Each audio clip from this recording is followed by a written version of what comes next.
Nuestras costumbres y tradiciones podrían impedirnos crecer espiritualmente y, de hecho, bloquear nuestro camino hacia Dios. Eso es justo lo que pasa con las personas que Pablo visita en Filipos, Macedonia. Cuando llegan a tener algún altercado con los misioneros por algún problema económico que les estaban causando, Hechos 16:19 registra que prendieron a Pablo y a Silas y los llevaron al foro ante las autoridades. Los presentaron ante los magistrados y le dijeron: estos hombres, siendo judíos, alborotan nuestra ciudad y enseñan costumbres que no nos es lícito recibir ni hacer, pues somos romanos. ¿Te diste cuenta en el pretexto, excusa o razón que ellos ponían para no recibir el evangelio? Ellos dicen: enseñan costumbres que no nos es lícito, que nosotros no deberíamos, que nosotros no vamos a recibir ni hacer, porque somos romanos. En esta ocasión estas personas estaban poniendo su ciudadanía o su nacionalidad por enfrente del potencial que tenían de manera eterna. Pero este es un conflicto que sigue ocurriendo hoy en día con nuestras propias costumbres y tradiciones. Por ejemplo, en la Conferencia General de octubre del 2020, William K. Jackson compartió esta historia. No hace muchos años conocí a un caballero maravilloso en Singapur, cuando me asignaron a ser el maestro orientador de su familia. Era un distinguido profesor de sánscrito y tamil, oriundo del sur de la India. Su maravillosa esposa y sus 2 hijos eran miembros de la iglesia, pero él nunca se había unido ni había escuchado mucho las enseñanzas del evangelio. Estaba feliz con la manera en la que su esposa y sus hijos estaban progresando y les daba su apoyo total en sus actividades y responsabilidades en la iglesia. En un principio se negó cuando ofrecí enseñarle los principios del evangelio y compartir nuestras creencias con él. Me llevó un tiempo averiguar la razón. Él sentía que si lo hacía, se convertiría en un traidor a su pasado, a su pueblo y a su historia. Según su forma de pensar, estaría negando todo lo que él era, todo lo que su familia le había enseñado a hacer e incluso su propio patrimonio indio. En cierto sentido, todos los que alguna vez escuchamos el evangelio, o incluso si nacimos dentro de la iglesia, también nos va a tocar tener que contrastar el evangelio con todo lo que somos o todo lo que hemos sido hasta ese momento. Y esta persona estaba teniendo ese mismo momento. ¿Es todo lo que soy? ¿Me estás pidiendo que deje algo que siento que es todo lo que soy? Sin embargo, ahí creo que está el problema. Mira, en un devocional para jóvenes adultos en mayo de 2022, Russell M. Nelson enseñó: ¿quiénes son ustedes? Primero y más importante, son hijos de Dios. Segundo, como miembros de la iglesia, son hijos del convenio. Y tercero, son discípulos de Jesucristo. Esta noche les ruego, dice el presidente Nelson, que nunca reemplacen estos 3 identificadores primordiales e inmutables por otros, porque el hacerlo podría obstaculizar su progreso o encasillarlos en un estereotipo que posteriormente podría frustrar su progreso eterno. El presidente Nelson nos dice: cuidado con ciertos estereotipos o encasillarte en ciertas cosas que no estén dentro de estas 3 que se está diciendo, ¿no?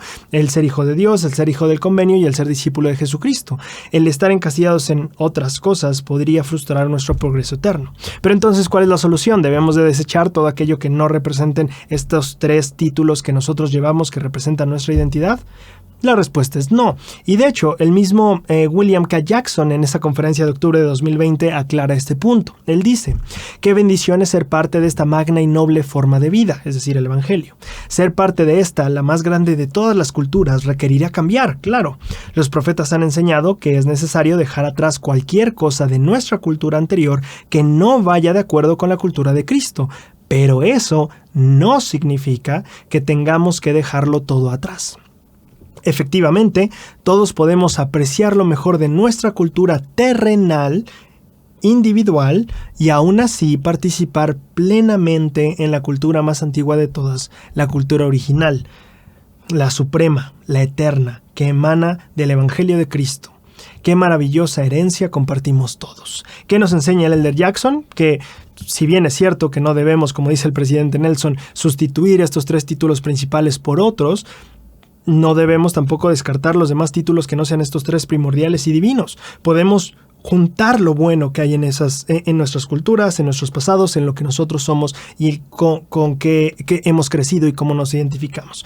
En este mismo devocional que ya mencioné para adultos jóvenes, el presidente Russell M. Nelson en mayo de 2022 también compartió lo siguiente: por supuesto, hay muchas etiquetas que pueden resultar importantes para ustedes. Esto es bueno porque a veces pensamos en no deberíamos etiquetarnos, y claro, cuando estás usando una etiqueta para definir el total de una persona es una generalización que regularmente no ayuda, pero hay etiquetas que sí nos funcionan bien. Por ejemplo, yo soy mexicano, soy varón, soy joven, soy etcétera, ¿sabes? Hay etiquetas que te identifican y que son buenas. Entonces, por supuesto, dice el presidente Nelson, hay muchas etiquetas que pueden resultar importantes para ustedes. Por favor, no me malinterpreten. No estoy diciendo que otras maneras de designarnos e identificarnos no tengan significado.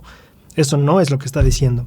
Lo que estoy diciendo, dice el presidente Nelson, sencillamente es que ningún identificador debería desplazar, reemplazar o tener prioridad por sobre estas tres denominaciones perdurables: Hijo de Dios, Hijo del Convenio y discípulo de Jesucristo. Ahora, esto puede ser complicado. El presidente Nelson dice, cuidado, no solo eviten desplazar o reemplazar estos tres títulos, eviten tener prioridad, tener otros títulos por encima o que tengan prioridad de estos tres. Y esto es lo que les pasaba a las personas que Pablo estaba tratando de convertir, a las que les estaba tratando de predicar. Esas personas primero eran romanas y después tal vez hijos de Dios o discípulos de Cristo, al menos eso en sus mentes. Pero mira, quiero que los entendamos un poquito y de ahí extraigamos de hecho una lección, porque si nos ponemos a pensar en ese tiempo en Roma, el ser romano te ganaba ciertos privilegios. De hecho, Pablo aprovecha algunos de esos privilegios en algunos de sus viajes. Ser ciudadano romano era ser un ciudadano de primera clase en el Imperio Romano. Los demás no eran ciudadanos de primera clase, eran de segunda, de tercera, de lo que sea. Entonces, en ese punto, el ser romano pudo haber sido por su nacimiento, pero también puede ser por su nacionalidad o por la ciudadanía que habían ganado y que seguramente les traía muchísimos beneficios civiles, gubernamentales y legales. Sin embargo, aquí es donde se aplica lo que el presidente Nelson nos dice. Ten cuidado, sí, hay títulos que resultan muy importantes, hay etiquetas que pueden ser muy buenas y tal vez voy a agregar aquí de mi cosecha. Hay etiquetas que pueden ser muy convenientes o beneficiosas para nosotros en un buen sentido. Tal como los romanos, el ser romanos les daba muchísimos privilegios, buenos. Pero el problema viene cuando dejamos que estos títulos, por ser benéficos o buenos, reemplacen los títulos principales que hemos aprendido el día de hoy, el de un hijo de Dios, el de hijo del convenio y el de ser discípulo de Jesucristo. Podemos tener muy buenos títulos, podemos tener excelentes etiquetas, ¿no?, que sean significativas para nosotros y benéficas para nosotros, pero ninguna debería reemplazar estas tres. Ahora, el libro de Hechos de los Apóstoles nos cuenta de una de las mujeres más interesantes de todas las Escrituras, Lidia. El relato ocurre en Filipos, donde se nos dice en Hechos 16:13 que un día de reposo salimos, Pablo y Timoteo, fuera de la puerta, junto al río, donde se solía orar, y sentándonos hablamos a las mujeres que se habían reunido. Entonces una mujer llamada Lidia, que vendía púrpura de la ciudad de Tiatira y que adoraba a Dios, estaba oyendo. Y el Señor le abrió el corazón para que estuviese atenta a lo que Pablo decía. Y cuando fue bautizada, junto con su familia, nos rogó diciendo: si habéis juzgado que yo sea fiel al Señor, entrad en mi casa y quedaos. Y nos persuadió. Ahora, ¿qué es lo que hace enigmática a esta mujer? Su historia, su origen, dónde vivía, en qué trabajaba, qué hacía y sobre todo la fe que tenía. Pero para entender y aprender de ella necesitamos escudriñar muy detenidamente esta pequeña escritura. Para empezar, hablemos de Lidia y de dónde estaban en ese momento. Estaban en Filipos. El diccionario bíblico adventista resume muy bien todo lo que investigamos sobre esa ciudad de Filipos y dice: ubicada en Macedonia.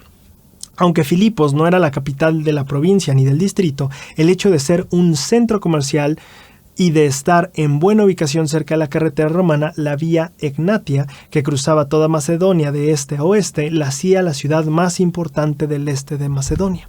Entonces estamos hablando aquí de un lugar, un centro cultural, pero sobre todo un centro comercial, un lugar donde había mucho comercio. Y es que lo que pasa, si podemos ver el mapa que estoy poniendo aquí en pantalla para ti, si nosotros pudimos ubicar a Filipos, lo encontraríamos justo aquí.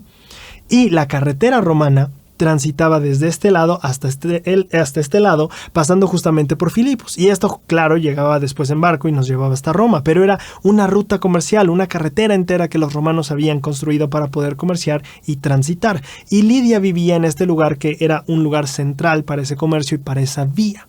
Ahora, no solo estamos aprendiendo que Lidia vivía en un lugar bastante de un auge económico, sino también aprendemos de en qué se desempeñaba ella como trabajo en esa economía. Cuando nosotros leemos el versículo aprendemos que ella vendía púrpura. La púrpura o el púrpura venía originalmente de los fenicios que vivían justo por donde estaba más la tierra prometida, mucho más abajo de donde está nuestra historia ahora, pero ellos descubrieron esta manera de crear este tinte púrpura para la tela usando moluscos. Pero esto es importante, la cantidad de moluscos que se ocupaban. Philip Ball, en La invención del color, en las páginas 257 a la 262, menciona que cada molusco no daba más que una gota de tinte, por lo que la obtención de 30 gramos, escucha bien, la obtención de 30 gramos de esta sustancia demandaba la muerte de 250,000 caracoles. Y esto justificaba el elevadísimo precio de los paños teñidos de púrpura. Es decir, en ese tiempo, el púrpura se sacaba de los moluscos, de los caracoles, los mataban, les sacaban una... Bueno, no importa, el chiste es que de ahí los sacaban, pero tenían que matar muchísimos, entonces era algo muy difícil de lograr, algo que era bastante caro de obtener y por ende era algo de gente de dinero. Tal como lo dice el manual de seminario. Entonces, ¿qué nos enseña esto? La frase que vendía púrpura se refiere al hecho de que Lidia vendía tinta púrpura, que era muy costosa y que probablemente indica que era una mujer de riquezas e influencias. Entonces, no solo Lidia vivía en una ciudad de auge económico, sino también parecía ser una de las comerciantes más importantes, o al menos que comerciaba con uno de los productos más importantes o caros o de lujo o de prestigio de ese lugar. Por lo tanto, creemos y podemos suponer que era una persona de dinero.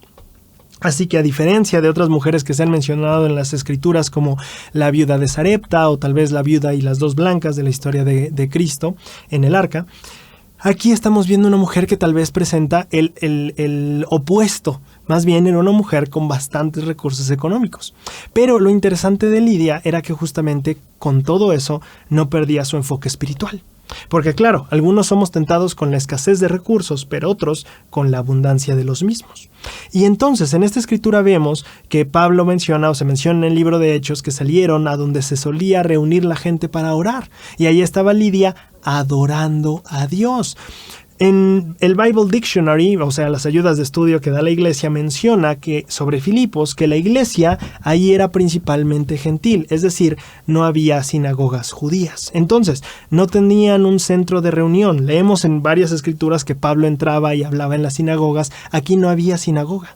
Entonces vemos a Lidia y tiene sentido, por eso iban afuera de la ciudad a orar junto al río, porque no tenían un centro de reuniones, no tenían una capilla, no tenían una casa de oración, así que se salían afuera de la ciudad al pastito junto al río a orar. Bueno, dentro de esas personas ahí estaba Lidia, lo cual nos da este ejemplo de fe que ella tenía. No importa que tenga dinero, no importa que sea una persona sofisticada o acaudalada o rica. No voy a perder la sencillez y la sinceridad de mi fe. Esa era Lidia. ¿Tiene sentido? Ahora, hay algo dentro de su historia que me parece muy importante mencionar. El pasaje también menciona no solo que estaban en Filipos, no solo que Lidia vendía púrpura, no solo que era bastante devota en su religión y que iba con sencillez afuera de la ciudad al pastito a orar, también menciona de dónde era. Y de dónde era de Tiatira. Ahora, respecto a Tiatira, Alban Butler, en su libro Vida de los Santos, de un libro de 1998, en la página 24 menciona: Tiatira era una provincia de una región llamada Lidia, igual que nuestro personaje. Esta región era famosa por el tinte rojo. Entonces es probable que Lidia haya aprendido a hacer tinta roja viviendo en Tiatira, tal vez en el negocio de su familia, tal vez ahí aprendió el negocio de las tintas y después lo mudó para acá. De hecho, incluso en Tiatira se hacían algún tipo de púrpuras, pero más con plantas, no tanto con caracoles, que era el caro. Pero bueno, aquí viene este dato importante. A ver, si estamos viendo que Tiatira era un lugar donde se vendía, y perdón, no te he marcado en el mapa, te lo voy a enseñar. Tiatira está justo aquí en lo que actualmente es Turquía. Filipos está aquí arriba. Entonces ella tuvo que hacer un viaje migratorio para estar donde estaba ahorita, donde estaba escuchando el evangelio. Ahora viene la pregunta, ¿por qué migrar? ¿Por qué movernos? Claro, una razón puede ser muy sencilla. Bueno, porque ahí están las rutas comerciales, ahí se va a vender más, ahí hay movimiento de dinero. Sí, esa es una opción, pero quiero que escuches un poquito acerca de la historia de Filipos, porque nos puede dar otra perspectiva acerca de por qué Lidia se mudó para allá y con eso aprender un poco más sobre su carácter. Estamos leyendo aquí un recuento que hace el blog Misión Bíblica acerca de la historia de Filipos, de ahí es de donde está saliendo la cita textual. En el año 42 a.C. se libró en la vecindad de Filipos la batalla o una gran batalla entre Octavio y Marco Antonio y Bruto y Casio. Octavio y Marco Antonio salieron victoriosos y luego ensancharon la ciudad y la elevaron a estatus de colonia. Más tarde se le otorgó el ius Italicium, lo que significa que sus habitantes recibían una forma de ciudadanía romana, y esto es bien importante. En honor a la victoria obtenida, Octavio permitió que la ciudad de Filipos premió a la ciudad de Filipos con el título de colonia romana, lo que la hacía una mini Roma o una Roma en miniatura. Gozaban los mismos derechos que cualquier otro ciudadano del imperio. Entonces, a lo largo del tiempo, Filipos había estado construyendo cierta reputación con el imperio romano, es decir, esta locación era querida por el imperio romano, así que tenían ciertos privilegios extras las personas. Recuerda que en ese momento Roma era el rey del mundo, más o menos, y entonces ser ciudadano romano era ser ciudadano de primera clase. Si no eras ciudadano romano, tal vez, no sé, judío o lo que fuera, que no fuera romano, pues no tenías los mismos privilegios legales, sociales, incluso comerciales, ¿vale? Y de hecho, esto es interesante porque ahora podemos ver que si Lidia se mudó, tal vez no fue solo por el hecho de encontrar una mejor posibilidad económica, sino incluso tal vez una mejor vida, un mejor estilo de vida. Sobre el derecho a las mujeres, es importante notar que en Roma no era igual que al de los hombres, por ejemplo. Las mujeres romanas tenían una forma limitada de ciudadanía, tenían derecho a poseer propiedades, a emprender negocios y a obtener el divorcio, pero sus derechos legales variaban con el tiempo. Esto es importante porque las mujeres romanas, no cualquier mujer, sino las mujeres con ciudadanía romana, tenían derecho a emprender negocios. Y entonces, si estamos aprendiendo que Lidia se muda para allá y que ahí la mayoría de las personas podía simplemente volverse ciudadana romana y eso les implicaba poder abrir un negocio, parece muy bien que esta mujer estaba emigrando buscando una mejor vida sin duda alguna, buscando mejores derechos y mejores posibilidades económicas y legales para ella y su familia. Pero entonces viene un dato que me parece todavía más interesante, porque no solo está la información en lo que está escrito en la escritura, sino a veces también en lo que no está escrito en la escritura, y hay algo que parece ausente en el texto: el esposo de Lidia. Y claro, tú me podrás decir, bueno, seguramente ella pudo haber sido una mujer joven también, no con su esposo, sino con su padre, pudo haber estado viviendo. Sin embargo, hay dos cosas que podrían desmentir esto. Uno, cuando ella dice vengan a mi casa, no dice vengan a la casa de mi padre, sino vengan a mi casa. Y dos, la palabra mujeres que se ocupa en el versículo donde dice que las mujeres se reunían a orar afuera de la ciudad, la palabra mujeres en griego connota mujeres casadas. Así que Lidia estaba en un grupo de mujeres casadas, por ende es muy probable que estuviera casada. Pero aquí viene el dato importante. National Geographic, edición de marzo de 2019. La mujer era considerada inferior según las leyes y permanecía siempre como una menor, es decir, jurídicamente igual que los niños. O sea, dependía de la autoridad de su padre y, si contraía matrimonio, de la de su esposo. Entonces, si Lidia como mujer debió de haber dependido de la autoridad de su padre o de su esposo para traer gente a su casa, ¿por qué en ningún momento se lee que les preguntó, les pidió permiso o los mencionó como dueños de la casa? Bueno, esto me lleva a mí a pensar que Lidia era una mujer que estaba sola. Vamos, que no tenía su padre y tampoco su esposo. Y probablemente, tal vez, podemos pensar que parte de esa migración se dio tras un divorcio. Piénsalo, los ciudadanos o las ciudadanas romanas tenían derecho a exigir un divorcio, a vivir solas como mujeres divorciadas. Tal vez eso fue lo que motivó su lucha para emigrar, no solo la economía, no solo vender púrpura, no solo los derechos tal vez era eso, tal vez era una mujer divorciada y luchó por el divorcio, tuvo que encontrar su salida de ese lugar o de esa relación. Pero también pudo haber sido por otra cosa. Aquí plenamente estamos especulando. Tal vez pudo haber sido más bien porque enviudó. Y de hecho, al estar viuda, tuvo que buscar la manera de encontrar mejores oportunidades. Tal vez justo por eso fue que se mudó hasta allá con sus hijos. Y como mujer, ahí, al ser ciudadana romana, poder emprender un negocio. Sea cual sea la dificultad que afrontó Lidia, sea cual sea su circunstancia, lo que a mí me parece que nos da como a entender esta investigación es que Lidia era una mujer luchona, que trataba de encontrar la mejor posibilidad, abrir las mejores puertas y sacar adelante a su familia, probablemente a sus hijos, una mejor vida para ella y para sus hijos. Los pocos datos que nos da aquí el libro de Hechos nos permiten trazar una ruta de trabajo, de sacrificio, de esfuerzo, tal vez de miedo también, pero también de mucho valor para buscar una mejor vida. Pero justo en esta mejor vida que parece que Lidia busca viene un conflicto, que es el de recibir una nueva fe. Porque si lo piensas un poco, entonces Lidia estaba en este lugar donde la aceptaban tal vez con estos privilegios romanos, donde estaba ganándose su espacio entre estos ciudadanos y levantando un negocio, probablemente por sus propias manos.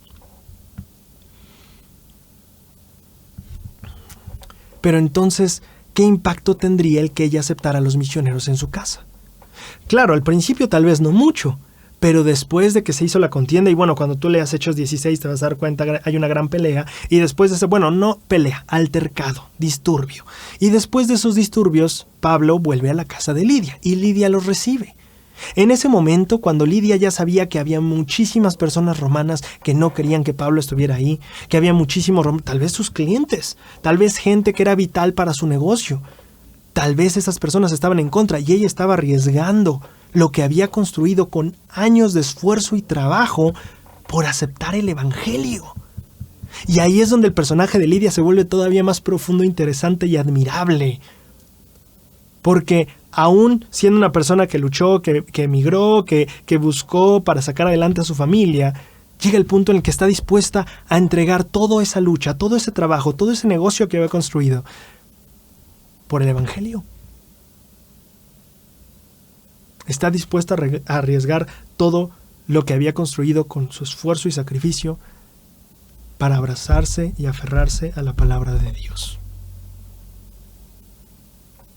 En la Conferencia General de abril de 1973, Gordon B. Hinckley contó la historia parecida de un hombre de Asia que había venido a Estados Unidos a pasar un tiempo, y ahí conoció la iglesia y ahora iba de regreso, pero ya estaba bautizado, y el presidente Hinckley le dice: oye, ¿qué va a pasar cuando vayas? Y el joven le dice: bueno, mi familia se sentirá decepcionada, supongo que me echarán fuera, me considerarán muerto, en cuanto a mi futuro y mi carrera, asumo que se me cerrarán todas las oportunidades. En ese momento el presidente Hinckley le pregunta: ¿pero estás dispuesto a pagar ese precio por el evangelio?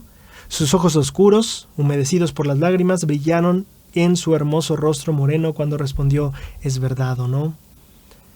Avergonzado por haber hecho la pregunta, le respondí, dice el presidente Hinckley: sí, es verdad, a lo que él respondió: entonces, ¿qué más importa? Esa es la misma actitud que tenía Lidia. Y después de esta historia, el presidente Hinckley menciona: en materia de religión, cuando un hombre o una mujer está movido por grandes y poderosas convicciones de la verdad, entonces se disciplina, no por las demandas que le hace su iglesia, sino por el conocimiento dentro de su corazón de que Dios vive, que es un hijo o hija de Dios con un potencial eterno e ilimitado. Esa era Lidia. Ese era este joven que nos abre el presidente Hinckley. Estas personas que luchan por un mejor futuro, luchan por sacar adelante sus sueños, sus esperanzas, sus anhelos a sus familiares y a los que aman, pero no lo hacen solos, no lo hacen solas, lo hacen aferrados a su fe. Lidia nos muestra cómo luchar y seguir adelante en la fe, tanto en cuestiones terrenales como valientemente también en cuestiones espirituales.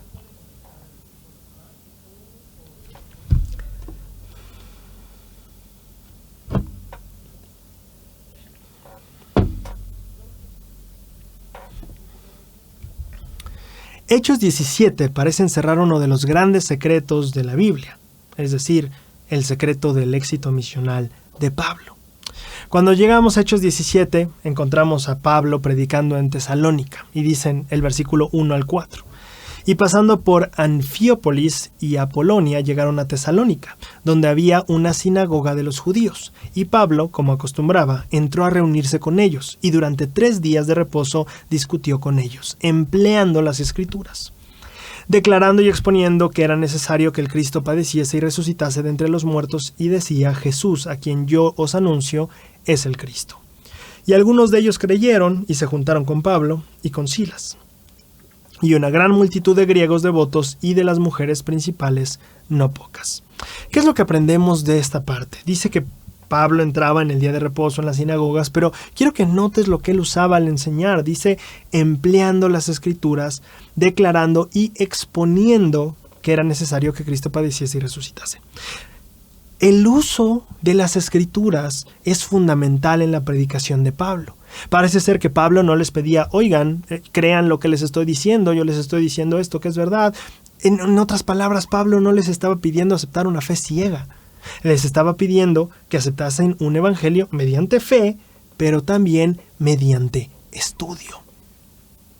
Las escrituras eran una base sobre la cual Pablo construía y edificaba la fe, no solo de lo que él quería que las personas supieran o creyesen, sino más bien de lo que las escrituras decían. Y cuando nosotros descubramos ese poder en las escrituras y descubramos cómo llevar a la gente a ellas y respaldemos nuestra enseñanza en las escrituras, el poder que tenga dicha enseñanza será mayor. No estaremos pidiéndole a la gente, cree solo porque te lo digo, sino ven a ver lo que dice aquí. En otras palabras, como Cristo decía, venid y ved. Esto es lo que hacía Pablo con las personas a las que enseñaba. No solo era te voy a contar lo que creo y lo que me gustaría que tú también creyeras. No, te voy a enseñar qué dicen las escrituras. Te voy a compartir este pasaje, te voy a compartir esta historia. Quiero que aprendas de lo que dice aquí. Ven y ve. Ahora, esta sería solo la primera mitad del secreto misional de Pablo, porque estaría algo incompleto sin la siguiente mitad. En este momento de la historia, como se mencionó, algunas personas se convierten, empiezan a creer, se juntan con Pablo, pero hay algunas personas que no están felices y entonces causan disturbios, y en ese momento dice Hechos 17 del 10 al 12. Enseguida los hermanos enviaron de noche a Pablo y a Silas hasta Berea, quienes habiendo llegado entraron a la sinagoga de los judíos, y estos eran más nobles que los que estaban en Tesalónica, pues recibieron la palabra con toda solicitud, escudriñando cada día las escrituras para ver si estas cosas eran así. Así que creyeron muchos de ellos y mujeres griegas de distinción y no pocos hombres. Quiero que notes un poquito el efecto de ambas predicaciones. Si tú por favor haces este ejercicio en casa, ponte a comparar estas dos versiones o estos dos eventos de predicación de Pablo. En el primero, en el versículo 4, tenemos que algunos de ellos, y ellos, hablando de los judíos, creyeron, es decir, unos cuantos judíos creyeron, y después una gran multitud de devotos griegos y de mujeres principales o representadas, o más bien en buena posición. Entonces tenemos griegos, hombres y mujeres, y pocos judíos. Pero cuando nosotros vamos a Berea, el versículo 12 dice, así que creyeron muchos de ellos, ¿de quiénes? De los judíos, y mujeres griegas y hombres griegos. Entonces, en ambos lados hay personas griegas que se están convirtiendo, pero la diferencia está en los judíos. En la primera, algunos se bautizaron o creyeron, y en este, muchos creyeron. Pero ¿cuál fue la diferencia entonces? En ambos parece ser que Pablo usa las escrituras para enseñarles, pero en esta segunda ocasión, donde hay más conversos judíos, hay un elemento bien clave. Versículo 11. Y estos que estaban en Tesalónica recibieron la palabra con toda solicitud, escudriñando cada día las escrituras para ver si estas cosas eran así. Entonces, ¿qué pasa? ¿Cuál es el éxito que tiene Pablo? ¿Qué es lo que parece ser clave en ese éxito? El primero ya lo vimos. Pablo enseñaba con las escrituras, se basaba en ellas para traer a las personas al conocimiento de Cristo. Pero ahora vemos algo más, y es que las personas a quienes enseñaban se ponen a escudriñar las escrituras cada día para ver si estas cosas eran verdad. En otras palabras, Pablo lleva este método de ayudar a las personas a saber por sí mismas al siguiente nivel. No quiero que me creas a mí solo porque lo creo y porque te lo estoy contando y porque me gustaría que tú lo creyeras. Quiero que lo conozcas en las escrituras. Ven, te voy a enseñar este pasaje. Pero ahora, no solo quiero que hayas leído las escrituras aquí conmigo, quiero que vayas y las leas tú solo y que busques conectar con Dios tú solo. Busca la guía de las escrituras en la privacidad de tu hogar, de tu cama, de tu cuarto, donde sea que sea tu lugar privado. Busca a Dios, escudriña tú, construye tu camino hacia Dios, trabaja para acercarte a Dios por ti. Y esto es lo que pasa con Pablo. El punto de esta lección es entender que nuestro papel o el papel de un maestro es llevar a las personas a las escrituras para que de ahí aprendan. Y no solo llevarlas a las escrituras cuando estemos en clase, sino enseñarles a recurrir a ellas constantemente para encontrar la verdad. Eso fue lo que hizo Pablo aquí, lo que le dio grandes resultados con los judíos y los gentiles, evidentemente también. Nuestro papel es llevarlos a las escrituras, el papel de ellos es escudriñarlas personalmente. Si ambos hacemos nuestra parte, habrá éxito, habrá fe, habrá testimonio y habrá conversión. Como maestros no debemos llevar a la gente solo a escuchar lo que tenemos que decir, debemos llevarlo a las escrituras, a la palabra de Dios, y la autosuficiencia espiritual que ellos lleguen a desarrollar dependerá en gran manera en que nosotros usemos las escrituras y les enseñemos a ellos a usarlas personal e individualmente. Avanzamos con la siguiente lección.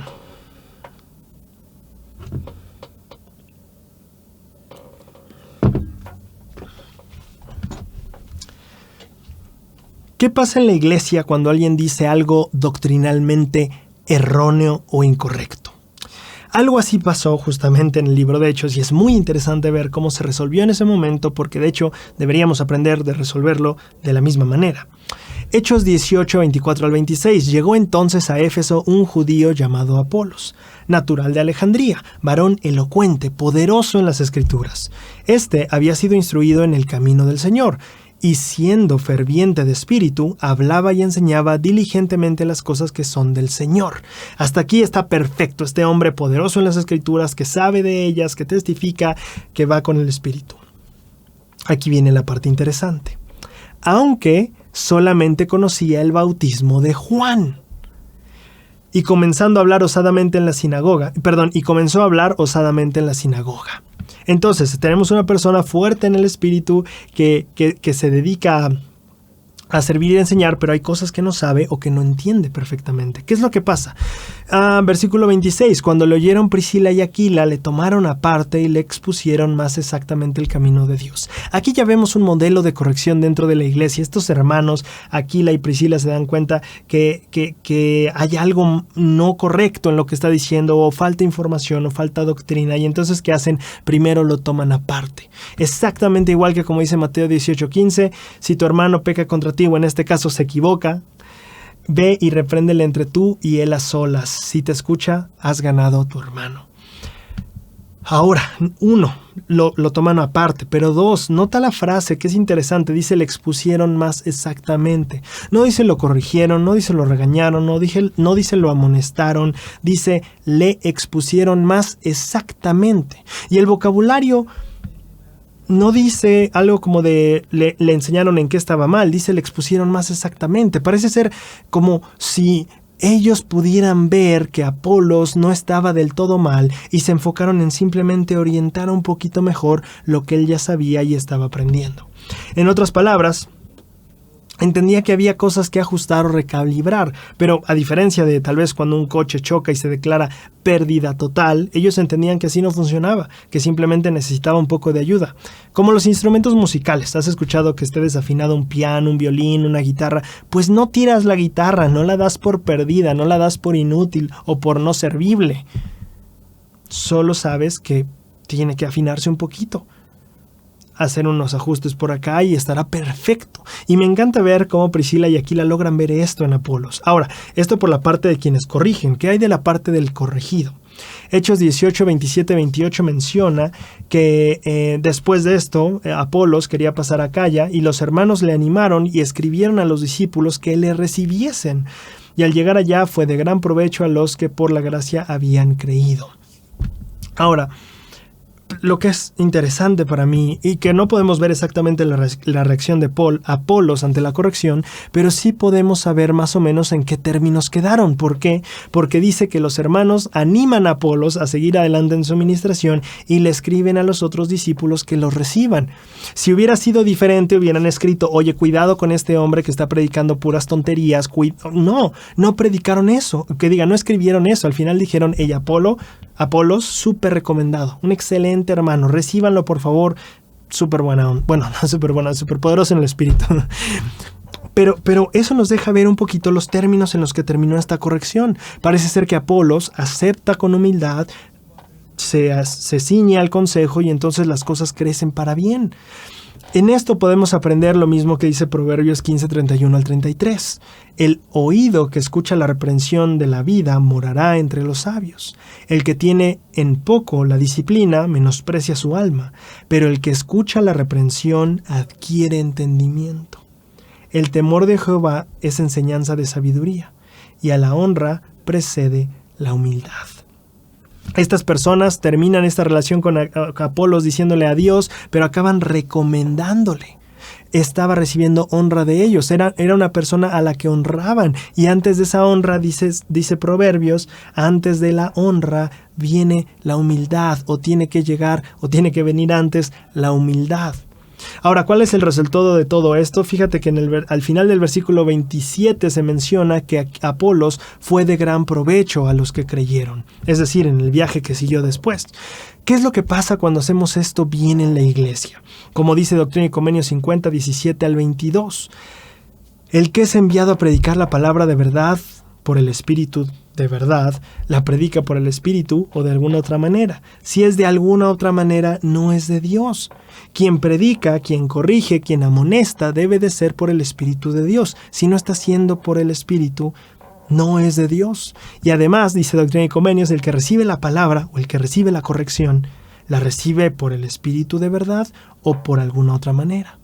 Si es de alguna otra manera, no es de Dios. Me encanta la conclusión de esta escritura en el versículo 22. Si ambos lo hacen por el Espíritu, el que amonesta y el que recibe la amonestación, el que la predica y el que la recibe se comprenden el uno al otro y ambos son edificados y se regocijan juntamente.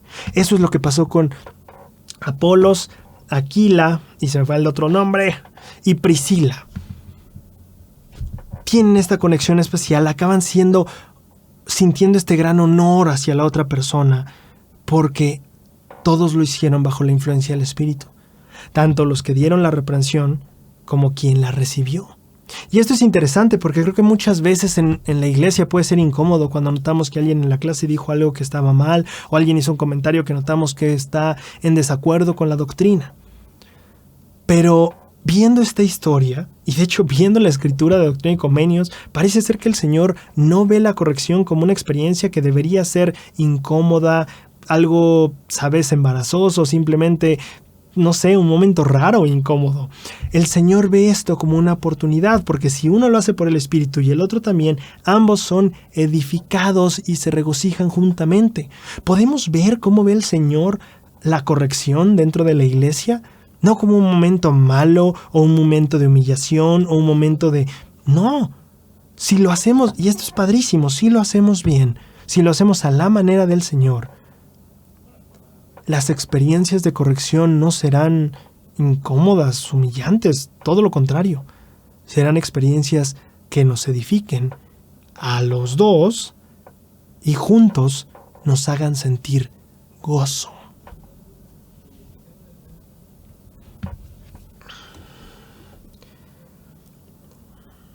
Ahora,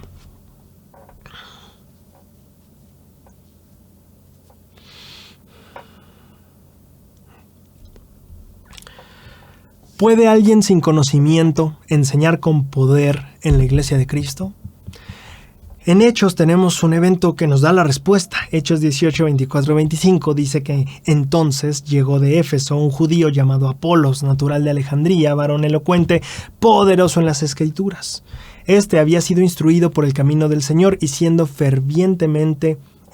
ferviente del Espíritu, hablaba enseñando diligentemente las cosas que son del Señor, aunque solamente conocía el bautismo de Juan. Esta frase me llama mucho la atención porque tenemos en esta misma escritura la descripción de un personaje que por un lado sabe de las Escrituras, siente el poder del Espíritu y puede enseñar con ese poder, pero por otro lado, esta misma persona no conocía del todo el Evangelio, solo conocía el bautismo de Juan, no conocía la confirmación, el bautismo por el Espíritu Santo, y en ese sentido, la verdad, son cosas básicas, y esta persona no sabía. ¿Qué me llama la atención? 1, que su ignorancia no le quitaba poder. En este sentido, Creo que tiene mucho que ver con que Apolos hacía lo que podía, con lo mejor que tenía. Y de hecho, al hacerlo, Dios veía la intención de su corazón y por eso seguía dándole ese poder.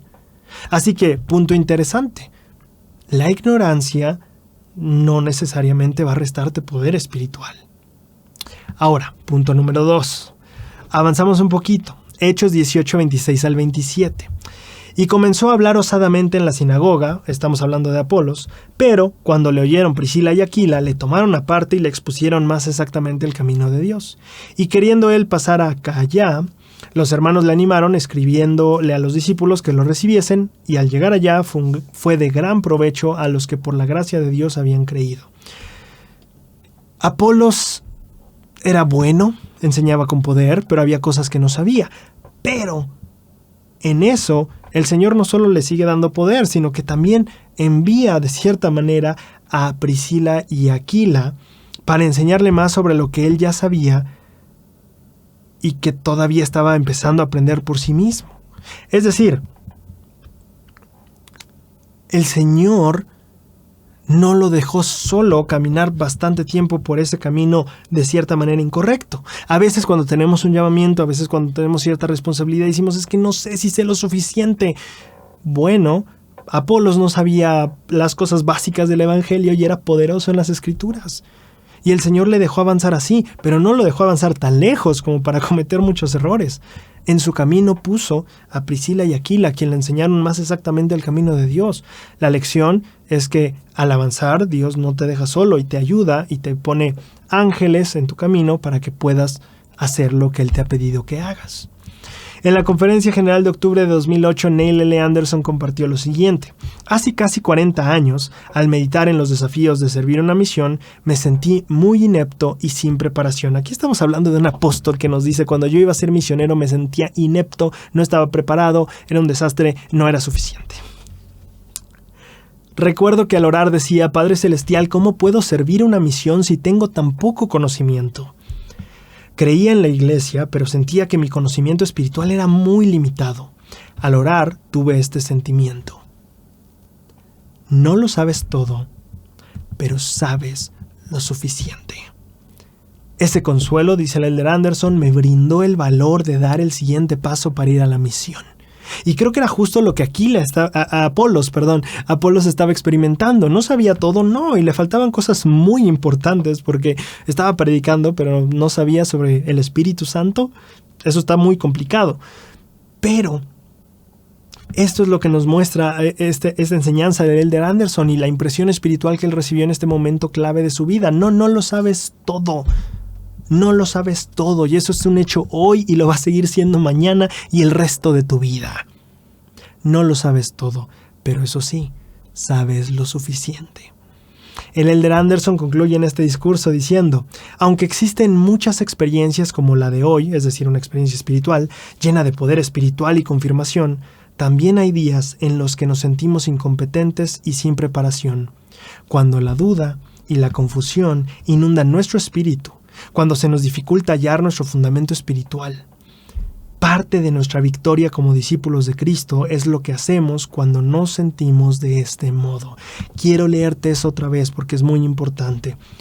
Parte de nuestra victoria como discípulos de Cristo es lo que hacemos cuando nos sentimos de ese modo.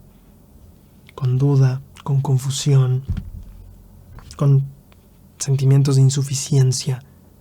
¿Qué haces cuando viene eso?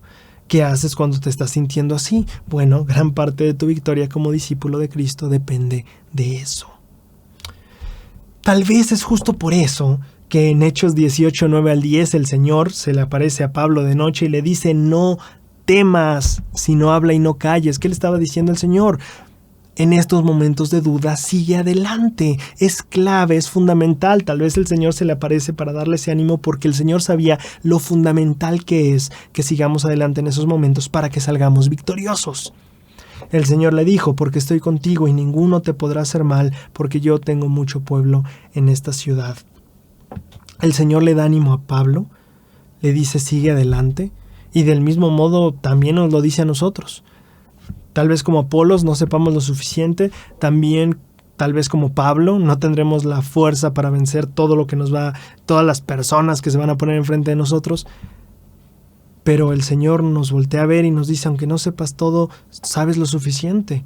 Aunque no seas el hombre más fuerte que puede vencer a miles de soldados romanos, yo estoy contigo, tengo gente ahí, te voy a apoyar, así como Apolos envié a Aquila y a Priscila y te ayudé y te bendije, mientras tú avanzaste con confianza a pesar del miedo, la duda o la incertidumbre que te pueda causar el sentir que no sabes lo suficiente. Si avanzas, ahí estoy yo y te ayudo.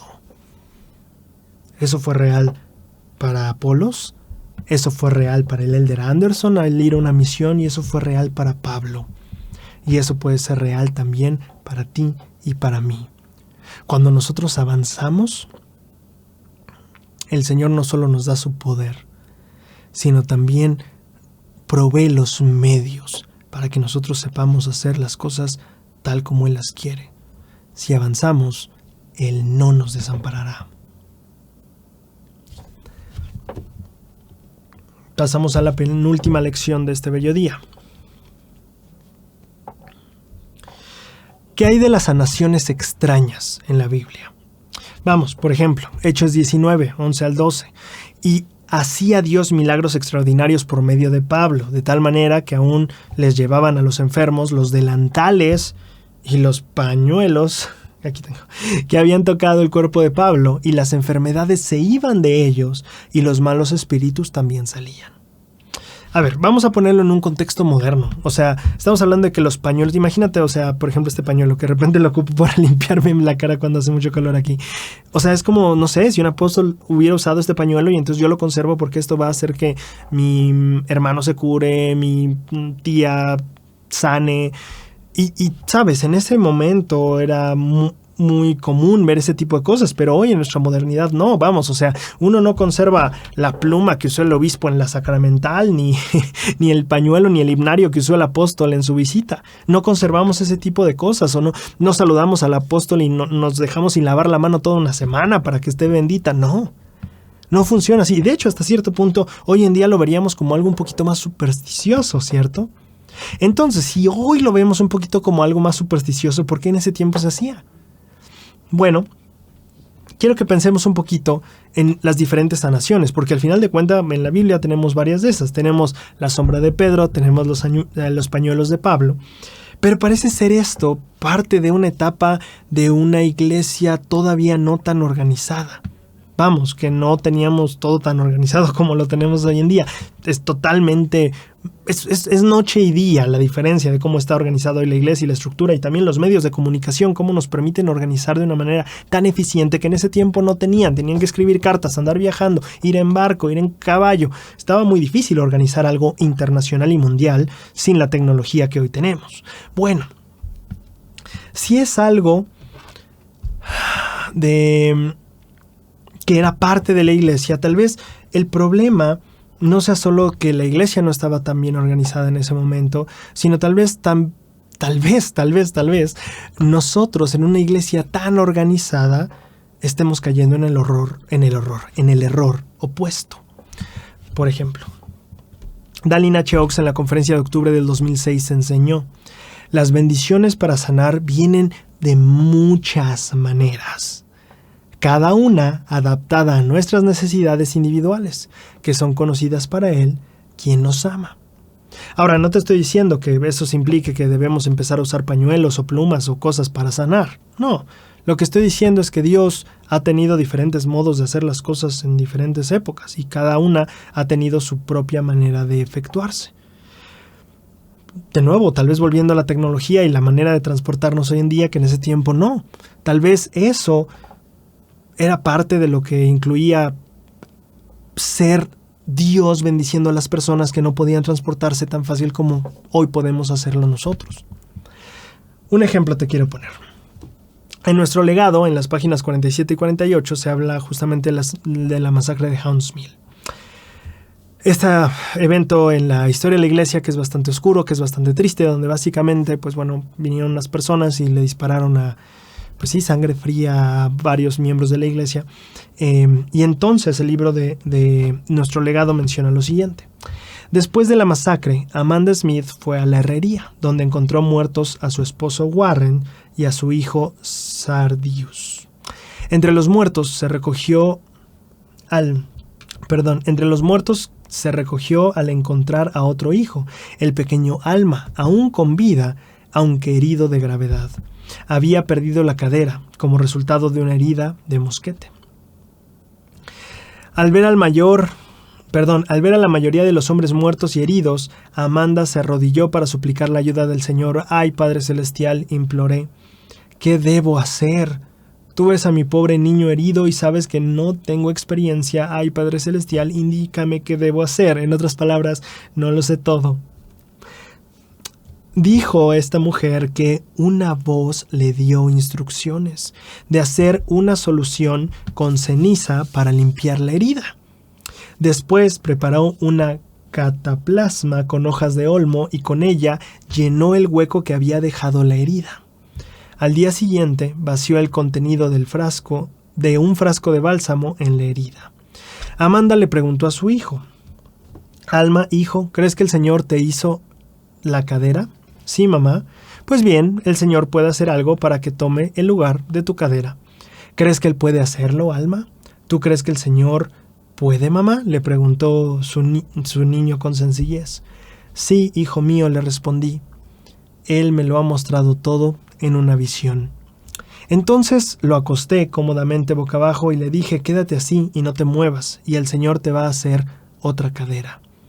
Alma permaneció acostado boca abajo durante 5 semanas enteras, hasta que se recuperó totalmente, habiéndole crecido un cartílago flexible que faltaba en el lugar de la coyuntura, y la glena. Esta historia es llamativa porque estamos acostumbrados en nuestra era moderna de la iglesia a asociar los milagros y este tipo de sanaciones con el sacerdocio. Y claro que están asociados, pero a veces, como lo decía al inicio, en esta iglesia que ahora está bastante mejor estructurada que en los tiempos de Pablo, olvidamos que este tipo de milagros que no suelen seguir el formato habitual también vienen de Dios. Y que Dios tiene su forma de hacer las cosas. En esta ocasión, a la mayoría, si no es que a todos los varones, los habían matado. No había manera de: «Ay, ¿dónde pido una bendición del sacerdocio ahorita que mi hijo se muere?». No había manera. ¿Qué manera hubo? Pues la de encontrar una solución por revelación a ella. Así como tal vez en ese momento los pañuelos para Pablo, para la gente que seguía a Pablo, eran la solución, aquí en este momento fue la revelación. Si bien tal vez no podremos explicar por qué los pañuelos, eso será algo que Dios sabe, lo que sí podemos saber es que Dios se adapta. Dios no va a dejar que, como Pablo no vino y te puso las manos, ¿qué crees? Pues ya ni modo, la sanación que ibas a tener, pues no, ya te vas a morir. No, Dios es un ser que nos ama y entonces cuando en su voluntad ha sido el que nosotros seamos bendecidos, seamos sanados, veamos el milagro, pues encontramos la manera de hacerlo. Él nos guía a la manera de hacerlo. A veces es con un buen de mezclas raras que se aplican en la herida, a veces es con un pañuelo. No todas las bendiciones se ven iguales, no todas las sanaciones son iguales. El Señor lo adapta a nuestra manera, a lo que necesitamos y a lo que sabe que en su voluntad debe de darnos. Al final, lo importante es saber que dichas sanaciones vienen de Dios, son traídas por medio de su poder y son una muestra grande de su amor. Lo cual nos lleva a nuestro último punto de este día.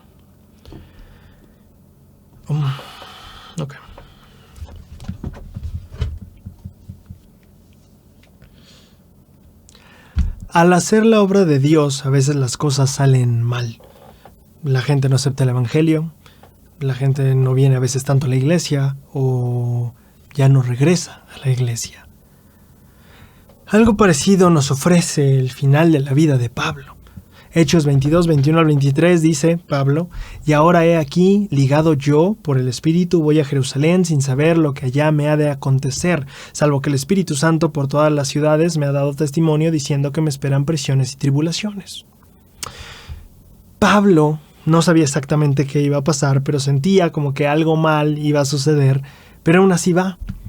Tal vez va porque el Espíritu se lo indica, porque él dice: ligado yo por el Espíritu, tal vez también porque era tiempo de Pascua y él simplemente iba a cumplir sus deberes religiosos. Sea lo que sea, Pablo estaba dispuesto a ir a pesar de lo mal que pudiera ir. Eso nos puede pasar también a nosotros al hacer la obra. Al estar en medio de nuestro ministerio o de nuestro servicio, podríamos ver que las cosas no van bien, que las cosas no parecen dar el resultado que nos gustaría que dieran. Y decimos, entonces, ¿por qué estoy haciendo esto si de todas maneras no va a haber un buen resultado? No quiero hacer esto porque no va a servir de nada. Bueno, respecto a las cosas que queremos que salgan de una manera y que no salen, creo que esta lección es fascinante y se parece mucho a la que Pedro estaba recibiendo del Señor en los últimos momentos de El Salvador entre sus apóstoles. Juan 21:18, de cierto te digo, cuando eras más joven, te ceñías e ibas a donde querías, pero cuando ya seas viejo, extenderás tus manos y te ceñirá otro, y te llevará a donde no quieras. Parece ser que esta lección apela a la madurez, al proceso de madurar, y este proceso en esta escritura parece indicar que incluye este proceso de madurar una parte donde tenemos que aprender que las cosas no son siempre como queremos y que es parte de crecer aceptar eso. Pablo dice exactamente lo mismo, en otras palabras, pero es la misma lección en el versículo siguiente al que estábamos leyendo, Hechos 22:24. Dice Pablo, pero de ninguna cosa hago caso, ni estimo preciosa mi vida para mí mismo, con tal de que acabe mi carrera con gozo y el ministerio que recibí del Señor Jesús para dar testimonio del Evangelio de la gracia de Dios.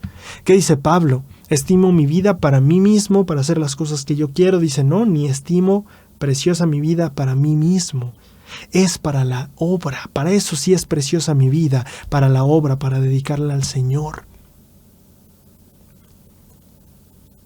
No atarme yo mi cinto e ir a donde yo quiera, sino dejar que el Señor me ate y me lleve a donde Él me necesite. Pero esa no es una lección que solo Pedro y Pablo nos dan, el mismo Cristo. Mateo 26:39, Padre mío, si es posible, pase de mí esta copa, pero no sea como yo quiero, sino como tú. El encontrar en nuestro discipulado momentos donde las cosas no estén yendo bien y nosotros nos gustaría que fuera diferente, pero parece que ahí estamos a pesar de que no cambian las cosas. Madurar es parte de eso.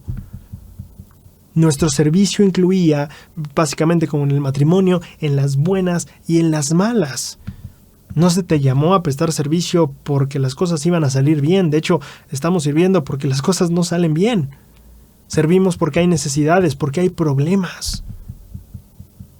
La necesidad misma de un cuerpo de Cristo, es decir, la iglesia para servir, tiene que ver con que las cosas no van bien. Y tiene que haber a alguien que se esfuerce porque vayan bien, a pesar de que no siempre se corrija su curso. Cuando yo estaba, y refiero a la época de la misión, creo que tal vez por el enfoque que tienes en 24/7 a predicar, tal vez te impacta más cuando no hay resultados, cuando no está habiendo los cambios o las cosas que esperabas que sucedieran. Y a veces piensas, bueno, ¿qué hago aquí si no está pasando nada?